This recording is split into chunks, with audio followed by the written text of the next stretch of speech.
ನಮ್ಮ ಸಂಸಾರದ ಎಲ್ಲ ಜಂಜಾಟವನ್ನು ಮರೆತು ಬಾಲ್ಯದ ಸಂವೇದನೆಯ ಅಲೆಗಳಲ್ಲಿ ತೇಲುವುದಕ್ಕೆ ನಮ್ಮ ಆಶೀರ್ವಾದ ಕಾರಣವಾಗಿದೆ ಎಂದು ಭಾವಿಸುತ್ತೇವೆ. ಈ ಗುರುವಂದನಾ ಕಾರ್ಯಕ್ರಮದ ರೋಮಾಂಚಕ ಕ್ಷಣಗಳಿಗೆ ತಾವು ಸಾಕ್ಷಿಯಾಗಿದ್ದೀರಿ.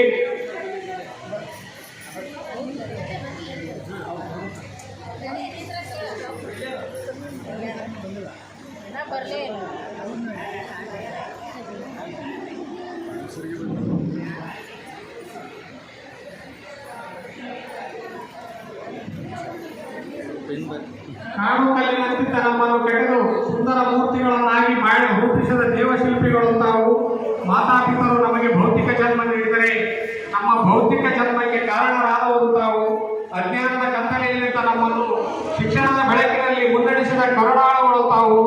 ತಮ್ಮ ಋಣ ತೀರಿಸುವುದು ಈ ಜನ್ಮದಲ್ಲಿ ಅಸಾಧ್ಯವೆಂದು ಅರಿತು ಅಂದರೆ ಹುಣಸಗಿಯ ಪ್ರಾಥಮಿಕ ಮತ್ತು ಪ್ರೌಢಶಾಲೆಯ ತಮ್ಮ ನೆಚ್ಚಿನ ವಿದ್ಯಾರ್ಥಿನಿಯರ ಬಳಗವು ಗುರುವಂದನಾ ಕಾರ್ಯಕ್ರಮದ ಮೂಲಕ ನಮ್ಮನ್ನು ಕೃತಾರ್ಥರನ್ನಾಗಿಸುವ ಹೃದಯ ಸ್ಪರ್ಶಿ ಕಾರ್ಯಕ್ರಮವಿದು.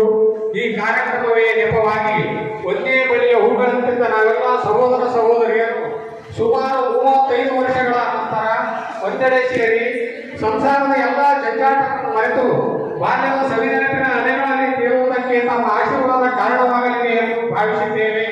ಈ ಗುರುವಂದನಾ ಕಾರ್ಯಕ್ರಮದ ರೋಮಾಂಚಕ ಕ್ಷಣಗಳಿಗೆ ತಾವು ಸಾಕ್ಷಿಯಾಗಿದ್ದೀರಿ.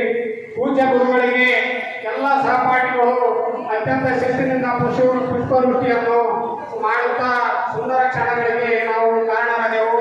ಈಗ ಎಲ್ಲ ಪೂಜ್ಯ ಗುರುಗಳು ಗುರುಮಾತೆಯರು ತಮಗಾಗಿ ಮೀಸಲಿರಿಸಿದ ಆಸನಗಳಲ್ಲಿ ಆಸೀನರಾಗಿರಬೇಕೆಂದು ಎಲ್ಲ ಸಹಪಾಠಿಗಳ ಪರವಾಗಿ ವಿನಂತಿಸಿಕೊಳ್ಳುತ್ತೇನೆ.